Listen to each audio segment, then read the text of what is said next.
Hello student, स्वागत है आपका इस यूट्यूब चैनल पर। आज के इस वीडियो में हम डिस्कस करेंगे the sample paper of class 10th English. तो सबसे पहले एक बार हम देख लेते हैं कि इस सब्जेक्ट का मार्किंग स्कीम क्या है आपके फर्स्ट टर्म के एग्जामिनेशन के लिए। तो जैसा कि यहाँ लिखा हुआ है, मैक्सिमम मार्क्स जो है वो 40 का है और क्वेश्चन जो है वो टोटल आने वाले हैं 50। और जो आपका हर एक क्वेश्चन है वो इक्वल मार्क्स कैरी करने वाला है। दैट मीन्स कि जो 50 क्वेश्चंस हैं और नंबर है 40, दैट मीन्स मोस्ट प्रोबेबली हर एक क्वेश्चन जो है वो एक नंबर से कम का होने वाला है। Why? Because you have to attempt 50 questions. So now let us discuss the questions of sample paper of class 10th। So the first section is reading section. उससे पहले मैं आपको बता दूं कि ये जो वीडियो है वो 2 पार्ट्स में आने वाला है। वाई? बिकॉज अगर हम लोग एक ही वीडियो में सारे क्वेश्चंस को डिस्कस करेंगे तो वीडियो बहुत ज़्यादा लंबा हो जाएगा। सो हम लोग total section wise question discuss करने वाले हैं। सो इस वीडियो में हम लोग डिस्कस करेंगे only 24 questions and the remaining questions we will discuss on the next half of the video or next video. So first is reading section. What is reading section? Reading section में basically जो आपको questions attempt करने हैं वो है paragraph, right? So ये आपको दिख रहा होगा question number 1, read the passage given below। आपको यहाँ पर 2 पैसेज गिवन है और दोनों पैसेज पढ़ने के बाद आपको उन पैसेजेस का जो आंसर है वो देना है। पहले हम लोग देख लेते हैं फर्स्ट नंबर पैसेज को। तो ये पैसेज चूंकि बहुत ज़्यादा लंबा है तो मैं आपसे क्या एक्सपेक्ट करता हूँ कि आप ये पैसेज को अच्छी तरह से पढ़ लेंगे। इस वीडियो में हम बस इसका जो ऑब्जेक्टिव क्वेश्चन है उसको डिस्कस करेंगे। So let us start with the first question. So the first question is according to the author what from the following is the greatest lesson being taught by nature. यानी कि nature के द्वारा हमको सबसे बड़ा lesson क्या सिखाया जाता है? तो that is balanced in our emotions. That means the right answer is option number A. Next question is select the options that suitably completes the dialogue with reference to paragraph part 2. What will be the right answer for this question? So the right answer for this question is option number C. Respect the origins where we have grown. Next question is question number 3. Choose the best option that best conveys the message I am because we are. So ये जो 4 options given है उनमें से आपको I am because we are का सबसे best option choose करना है। So what will be the best option for this question? तो the best option will be everyone is dependent on each other. That means right answer is option number D, यानी कि हर कोई एक दूसरे पर डिपेंडेंट है। नेक्स्ट क्वेश्चन है what quality do the birds and squirrels display when they warn others of possible danger? Choose one option from the following. So the right answer is option number c, and option number C is selfless assistance to help others. That means right answer is option number C. Next question is question number 5. Select the options with the underlined words that can suitably replace lurking. Right? So आपको क्या करना है कि जो underlined words हैं like this and this, so आपको choose करना है कि lurking word को हम लोग इन सारे underlined words में से किससे रिप्लेस कर सकते हैं। So what is the meaning of lurking? तो the meaning of lurking is remaining hidden. That means the right answer for this question is option number B. Next question is a portmanteau words like smog, smoke plus fog is blend of words in which parts of multiple words are combined into a new word. From the options given below select a portmanteau word that appears in the para 6। यानी कि जो para 6 है वहाँ से आपको एक ऐसा word choose करना है जैसा कि आपको यहाँ पर एग्जाम्पल में दिया गया है। स्मॉग को हम लोग कैसे लिख सकते हैं? तो उसको लिख सकते हैं स्मॉक प्लस फॉग। तो इन चारों ऑप्शन में से आप बताइए कि पैराग्राफ नंबर 6 में से किसका वर्ड बन सकता है? तो the right answer will B workaholic. That means right answer is option number B and we can write it as work plus alcoholic. Next question is question number 7. Select the qualities from paragraph 3 that the author wants us to imbibe. So what is the author want us to imbibe? So the right answer of this question will be option number C, 1, 4 and 5. What is the number 1 quality? That is acceptive, 4 is resilient and 5 is perceptive. That means right answer is option number C. Next question is which of the following is shown by changing of seasons? So the right answer will be option number D, nothing lasts forever। यानी कि जो season है वो हमको, जो changing season है वो हमको क्या सिखाता है कि कोई भी चीज़ जो है वो बहुत ज़्यादा दिनों तक नहीं चलता या जिंदगी भर नहीं रहता, हमेशा बदलता रहता है। Next question is what does the writer advise in paragraph 6। यानी कि जो हम लोग पैसेज पढ़े हैं उसमें जो पैराग्राफ 6 था उसमें राइटर हमको क्या एडवाइस कर रहा है, तो the writer is advising to having free time for our selfs, यानी कि हम लोग को अपने लिए फ्री टाइम ज़रूर निकालना चाहिए। That means right answer is also option number d. Next question is choose the option that list the quote best expressing the central idea of the passage, यानी कि इस पैसेज का एक सेंट्रल आइडिया क्या है, इन चारों ऑप्शन में से सबसे सुटेबल आंसर कौन सा होगा, तो that will be option number b. Look deep into nature and then you will understand everything better which is said by it, तो इसको कहा है अल्बर्ट आइंस्टीन ने। That means right answer is option number B.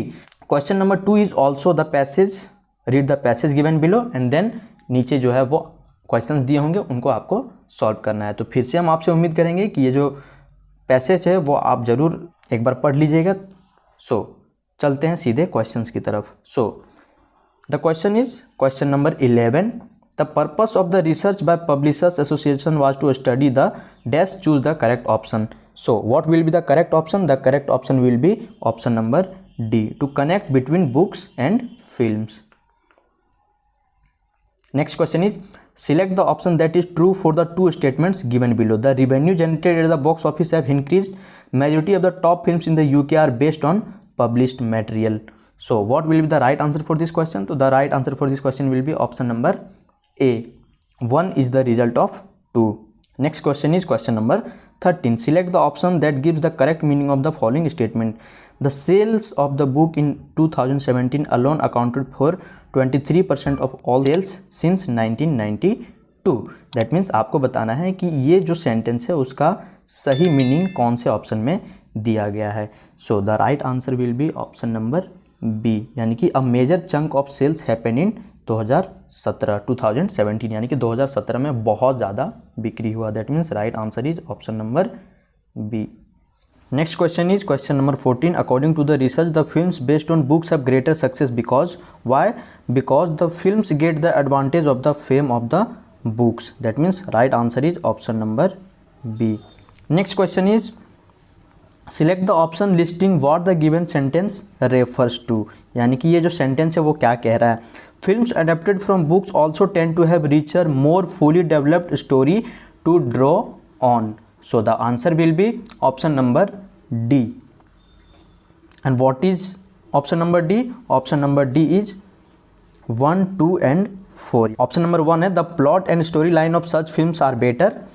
Option number 2 है the characters are likely to be more vivid. And option number 4 है the settings and costumes are adapted from the book. That means right answer is option number D. Question number 16 है on what from the following were the maximum TV serials in UK in the year 2017 based, यानी कि UK में 2017 में जितने भी लगभग film थे वो ज़्यादातर किस पे बेस्ड थे, तो वो ज़्यादातर बेस्ड थे बुक्स पर। That means right answer is option number A. Next question is question number 17.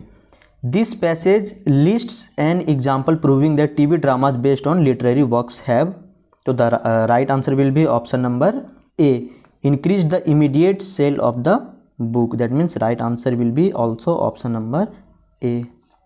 Next question is question number 18. The choose the correct option to answer the following. According to paragraph 5, there is a two-way relationship between book and the screen. This is so because, यानी कि बोल रहा है कि books और screen के बीच में एक गहरा नाता है, एक रिलेशनशिप है। सो ये क्यों है? Why this is because this gain from each others popularity. That means right answer is option number c. So next section जो हम देखने वाले हैं वो है grammar and writing sections. So grammar and writing section को सॉल्व करने से पहले आपको ग्रामर एंड राइटिंग सेक्शन का जो भी सिलेबस था वो आपको पढ़ना पड़ेगा। और वो सिलेबस क्या क्या सिलेबस है, अगर उस वाले वीडियो को आपने नहीं देखा है तो आप आई बटन पर क्लिक करके उस वीडियो को देख सकते हैं। So the question is question number 19. The hospital board clearly mention that you dash smoke in a hospital as it is a health hazard for all. आपको बताना है कि इन चारों ऑप्शन में से कौन सा ऑप्शन इस सेंटेंस के लिए अप्रोप्रिएट है। तो जो अप्रोप्रिएट वर्ड है वो है must not. That means right answer is option number B. Next question is there is never dash petrol left after Rahul uses the car. तो इसका सही आंसर होगा ऑप्शन नंबर ए, यानी कि there is never much petrol left after Rahul uses the car. और ये सारा चीज़ आपको तब इजी लगेगा जब आप ग्रामर सेक्शन के सारे चैप्टर्स पढ़ चुके होंगे। तो अगर आप अभी तक नहीं पढ़े हैं तो प्लीज़ ग्रामर सेक्शन को ज़रूर पढ़िए, क्योंकि इससे आपका मार्किंग जो है वो इम्प्रूव हो सकता है। Next question is question number 21। I am taking driving lessons now, hopefully I dash my driving test by November. What will be the right option for this question? So the right option will be option number C, will have taken। Next question है question number 22। Which option displays the correct change of the following to reported speech? यानी कि अब क्या करना है इस question में, आपको रिपोर्टेड स्पीच को चेंज करना है, यानी कि ये जो सेंटेंस दिया हुआ है डायरेक्ट में, इसको आपको इनडायरेक्ट स्पीच में चेंज करना है। तो ये है how much is the rent for your flat, आपको इसको चेंज करना है। So what will be the right option? The right option will B Sunita asked Venkat how much the rent for his flat was. That means right answer is option number B. Next question is question number 23. Which option displays the correct change of the following to reported speech? She said, I told Damanjit to send you an email 3 days ago. So the right answer will be option number D. She said that she had told Damanjit to send an email to me 3 days before. That means right option will be option number D. Next question है question number 24, which is the last question of this video. The question is the dog dash under the chair before the children arrive. What will be the appropriate option? So the appropriate option will be option number D. The frog had hidden under the chair before the children arrived. That means right answer is option number D. Thank you so much guys for watching this video. बाकी के जो questions हैं sample paper के, उसको हम लोग next video में discuss करेंगे, जो कि होगा इस वीडियो का part 2। So till then stay tuned.